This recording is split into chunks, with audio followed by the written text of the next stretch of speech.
Saat ini, Israel berada di ambang keputusan penting. Dua opsi sedang dipertimbangkan dengan serius, melancarkan ofensif penuh untuk menguasai jalur Gaza atau memilih jalur diplomasi melalui kesepakatan dengan Hamas. Di tengah perdebatan ini, operasi militer di selatan Gaza telah berlangsung dengan intensitas tinggi. Tank-tank IDF, unit artileri, dan jet tempur mulai menggempur area strategis sebagai persiapan untuk serangan darat yang lebih besar. IDF juga mengumumkan rencana untuk memanggil kembali sekitar 60.000 pasukan cadangan dalam beberapa hari ke depan. Operasi ini merupakan salah satu mobilisasi terbesar sejak awal konflik. Dalam sebuah kisah yang menyentuh dan penuh keadilan, IDF berhasil mengeliminasi pelaku utama di balik penculikan Yarden Bibas yang terjadi pada 7 Oktober 2023. Individu ini juga diketahui sebagai salah satu koordinator utama dalam penahanan para sandera di Dir el-Balah. Setelah hampir 2 tahun dalam pelarian, keadilan akhirnya ditegakkan minggu ini. Kita juga akan menyoroti kelalaian besar dalam laporan media tertentu, termasuk kegagalan TN dalam mengungkap keberadaan hampir 6.000 truk bantuan yang telah masuk ke Gaza, tetapi tidak tercatat secara resmi.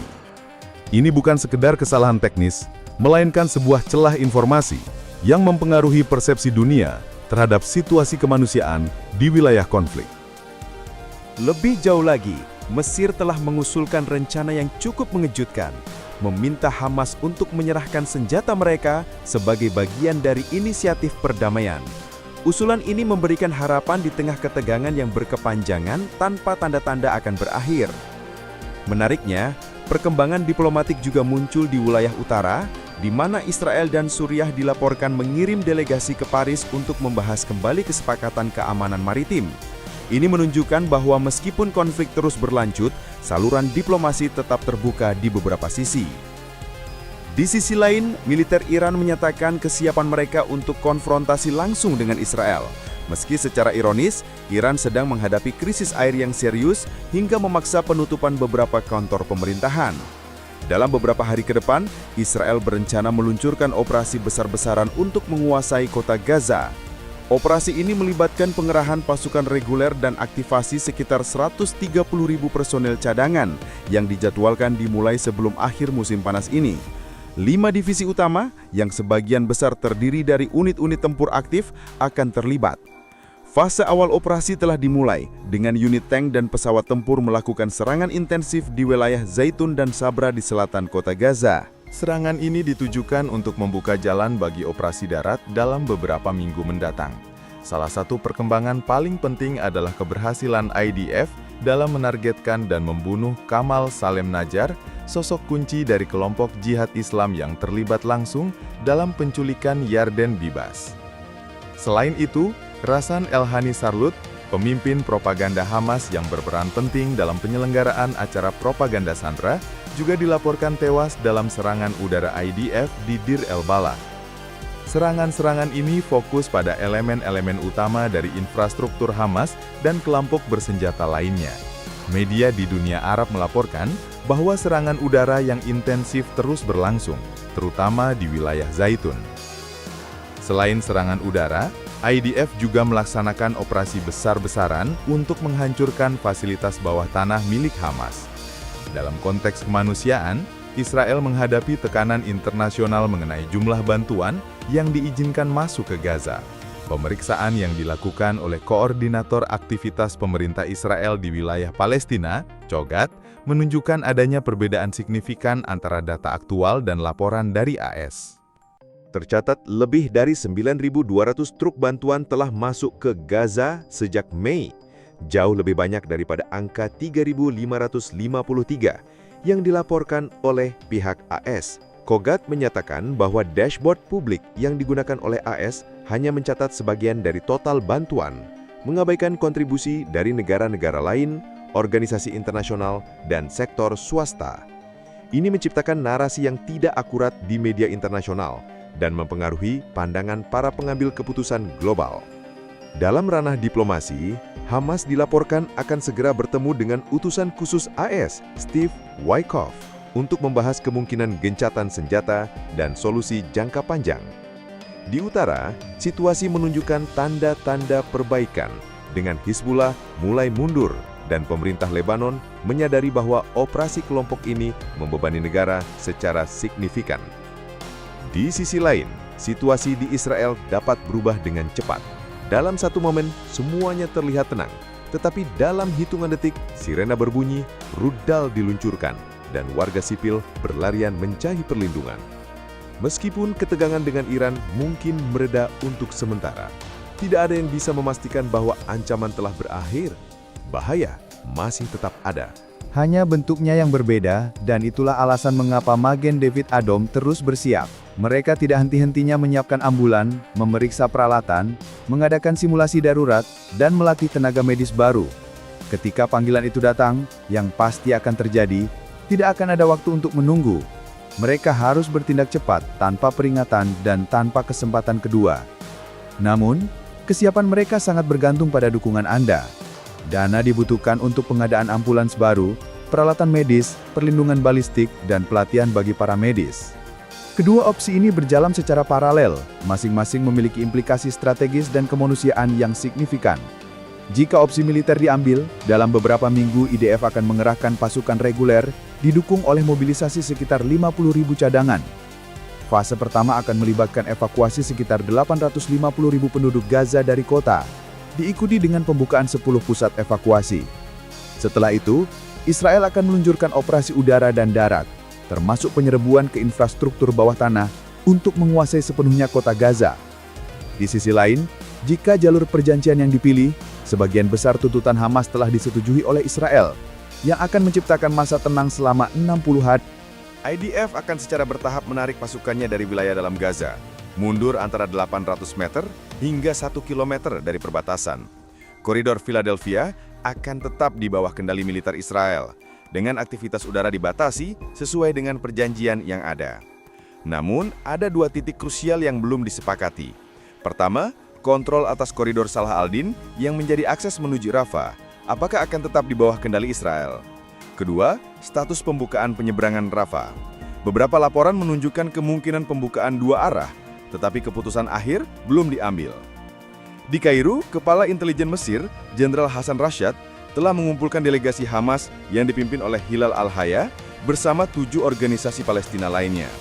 Bahkan, kelompok ekstrim seperti Jihad Islam Palestina dan Front Populer mendesak Hamas untuk menerima gencatan senjata demi melindungi rakyat Gaza dari kehancuran lebih lanjut. Desakan ini juga datang dari beberapa negara Arab dan Muslim. Situasi di dalam tubuh Hamas sendiri sedang tidak stabil. Struktur pemerintahan dan kekuasaan mereka di Gaza telah hancur, dan banyak kelompok bersenjata lokal kehilangan arah. Hamas juga menghadapi tekanan internal, terutama terkait penanganan sandera dan peran unit-unit bayangan mereka. Mereka menyadari bahwa saat ini mereka membutuhkan jeda, baik secara militer maupun politik. Namun, isu utama dalam negosiasi adalah mengenai senjata. Israel dan negara-negara pendukungnya ingin agar Hamas menyerahkan atau setidaknya membekukan kemampuan militernya. Sebuah usulan dari Mesir muncul, di mana Hamas akan menyerahkan persenjataan berat mereka kepada Mesir sebagai jaminan sementara. Ini merupakan bagian dari rencana jangka panjang untuk masa depan Gaza, yang mencakup pembentukan pemerintahan teknokrat di bawah pengawasan otoritas Palestina. Namun, Hamas menganggap masalah senjata sebagai garis merah yang tidak boleh disentuh. Dalam sejarah negosiasi sebelumnya, isu ini selalu menjadi penghalang utama. Saat ini, tekanan tidak hanya datang dari Israel, tetapi juga dari Mesir, AS, Qatar, dan negara-negara lain yang terlibat dalam proses ini. Perlu diingat bahwa selama berbulan-bulan, setiap upaya untuk mencapai kesepakatan berakhir dengan kegagalan. Salah satu alasannya adalah penolakan Hamas untuk membuka semua rincian, terutama yang berkaitan dengan status para sandera dan kompromi yang bersedia mereka lakukan. Kini, kita akhirnya sampai pada tahap di mana Hamas bersedia membahas detail. Fokus utama Israel tetap pada pembebasan semua sandera, baik yang masih hidup maupun yang telah gugur. Dalam kerangka kesepakatan ini, akan ada jeda tempur selama 60 hari. Dalam fase pertama, Hamas akan menyerahkan daftar sandera, baik yang masih hidup maupun yang telah meninggal. Menurut sumber diplomatik, Israel berharap menerima sekitar 10 sandera hidup dan 18 jenazah dalam tahap awal. Sebagai imbalannya, Hamas akan mendapatkan pembebasan sekitar 130 hingga 150 tahanan Palestina dari penjara Israel. Banyak dari mereka adalah teroris yang terlibat langsung dalam serangan berdarah terhadap warga sipil Israel. Seperti kasus Yahya Sinwar yang dibebaskan dalam perjanjian Gilad Shalit sebelumnya. Sebagai bagian dari perjanjian ini, Israel akan menetapkan zona keamanan di jalur Gaza dengan batas sejauh 800 hingga 1.000 meter dari perbatasan. Zona ini akan menjadi wilayah larangan militer bagi Hamas dan kelompok bersenjata lainnya untuk mencegah terulangnya insiden seperti yang terjadi pada 7 Oktober. Poin penting lainnya adalah apakah kesepakatan ini akan dilaksanakan dalam satu tahap atau secara bertahap. Israel ingin semuanya diselesaikan dalam satu langkah, sementara Hamas lebih memilih agar kesepakatan dibagi dalam fase, agar mereka masih memiliki keleluasaan. Jika Israel mencoba melanjutkan serangan setelah semua sandera dibebaskan, tujuan besar Israel dan AS adalah agar Hamas tidak lagi memegang kendali atas Gaza setelah perang berakhir. Namun, ini tidak berarti bahwa pemerintahan Palestina akan langsung mengambil alih. Kemungkinan besar akan dibentuk sebuah otoritas sementara yang terdiri dari negara-negara Arab dan lembaga kemanusiaan untuk mengelola transisi sipil di Gaza. Satu hal yang perlu diperhatikan adalah bahwa Israel terus mematuhi hukum internasional dengan mengizinkan pengawasan dari Palang Merah atas tahanan Palestina. Di sisi lain, Hamas menyembunyikan sandera Israel di dalam terowongan tanpa memberikan akses kemanusiaan atau mematuhi konvensi internasional. Namun realitas di lapangan jauh lebih kompleks. Meskipun pemerintahan Palestina tidak secara langsung mengambil alih kendali Gaza, pembentukan otoritas sementara ini bukanlah tugas yang mudah. Otoritas ini diperkirakan akan melibatkan negara-negara Arab yang memiliki pengaruh di kawasan, seperti Mesir, Qatar, dan mungkin beberapa negara Teluk lainnya, serta berbagai lembaga kemanusiaan internasional yang diakui secara global. Tujuan utamanya adalah menciptakan pemerintahan teknokratis yang dapat mengelola kebutuhan dasar warga sipil, termasuk layanan kesehatan, pendidikan, distribusi bantuan kemanusiaan, dan rekonstruksi infrastruktur yang rusak akibat konflik. Selain itu, otoritas ini juga harus memastikan keamanan dan mencegah munculnya kembali kelompok militan bersenjata yang selama ini memicu kekerasan di Gaza. Proses transisi ini tentu tidak akan berjalan mulus. Ribuan warga Gaza yang kehilangan rumah dan pekerjaan memerlukan bantuan segera. Sementara akses ke wilayah ini sangat terbatas akibat blokade dan kondisi keamanan yang belum stabil, kepercayaan masyarakat Gaza terhadap aktor-aktor luar, terutama yang dianggap bersekutu dengan Israel atau Barat, sangat rendah. Ini menjadi tantangan besar bagi otoritas sementara untuk menjalankan fungsinya tanpa penolakan dari sebagian besar penduduk.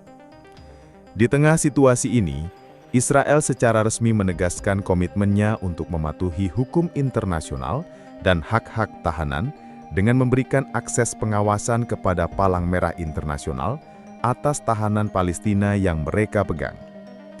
Ini menjadi salah satu indikator bahwa Israel berusaha menunjukkan kepatuhan terhadap norma internasional.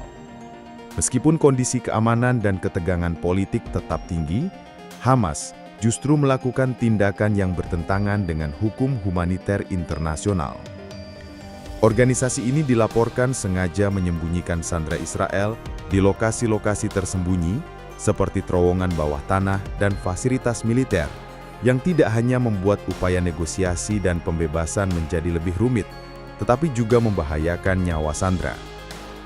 Hamas menolak memberikan akses kepada organisasi kemanusiaan dan pengawas internasional, melanggar konvensi Jenewa dan norma internasional lainnya. Situasi ini menunjukkan kontras yang tajam antara kedua pihak dalam konflik ini. Satu sisi berusaha menjaga citra dan mematuhi hukum internasional.